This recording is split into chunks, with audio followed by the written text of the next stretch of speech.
ridiculous. It's ridiculous. But delicious. Well, hello and welcome to glennzb TV, the show that puts glennzb into your TV. We start with some general advice this morning for generals, namely General Petraeus, General Allen, the FBI guy who has been sending pics of himself shirtless to a woman who was either sleeping with General Petraeus or General Allen. Come on, you know this story, right? So General Petraeus, who's in charge of the CIA, he was sleeping with a woman who was writing a book about him and accidentally told her secrets, which she then went and told everybody else. Because that's sexy bed talk, isn't it? We've got some prisoners in Benghazi, baby. Oh, tell me about the prisoners. That really gets you going, doesn't it? So, so my general advice is, guys, keep it in the pants. And it's never a good idea to send nude pictures of yourself on your phone. I've been reviewing times when it's a good idea to do that, and there's no times. It's never a good idea. It doesn't matter how drunk, how good time. Just ask Prince William; he'll tell you. It's never a good time. Okay, so that's my general advice for the morning. We've got some breaking medicine news coming at you here. Because, amazingly, a guy called Scott Routley, or Routley, I prefer Routley because that sounds slightly more humorous.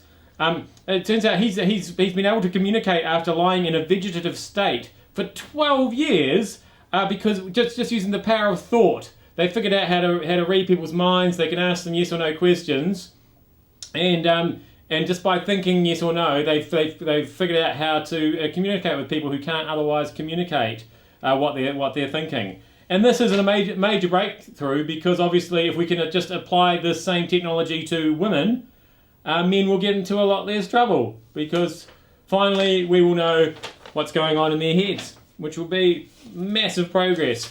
Update, living in a disaster area zone, part 3.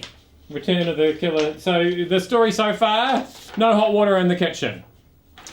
That's what that looked like. No, not even a hot tap there. No hot water coming out of there. And then remember, a few days later, because the plumber was coming and there'd been literally no change. It's not that there was less hot water than there was. I don't want to exaggerate things. It's just that there was still none. So things have taken a nasty turn this week. Here's another update, and if you look closely, you'll see not only is there no hot water now, but now this tap's come off as well. This is the cold water. So basically no water at all. Bring your own water. It's against the Geneva Convention, I'm pretty sure. I don't know what's going on there. That's the cold tap right there. So perhaps I should go and put that back on, do you think? Because there might be... Later, I'll get around to it later. I've got some, you know how websites sometimes have FAQs? These are frequently asked questions. The Prince Charles has decided to answer some of these.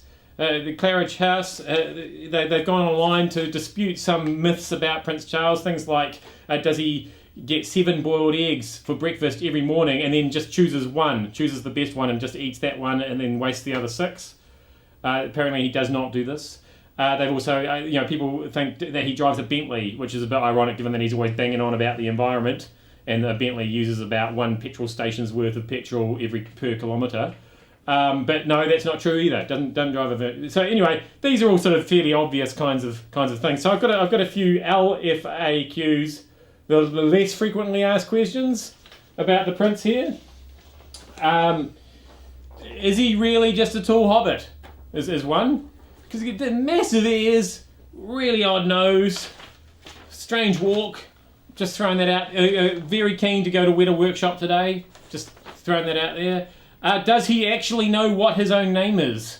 Because apparently there was news the other day that if he does actually become king, he'd rather be called George than Charles, which is a bit strange. Like when I got this job, and I suppose I changed my last name to ZB. That's all right. Okay, nothing weird about that.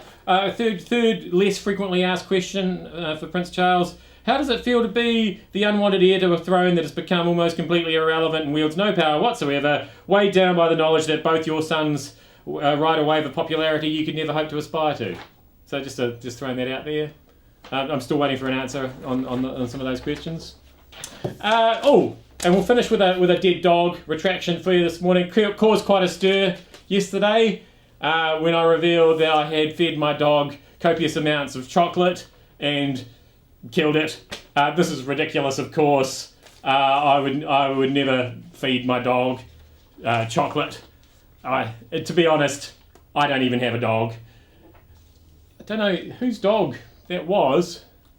Takes a surprisingly amount of shovel work to bury a dog. I didn't know if you were aware of this. It was quite a big dog. Anyway, if you're missing a dog, it's irrelevant. Don't worry about it. Okay, thanks for having GlennZB in your tally.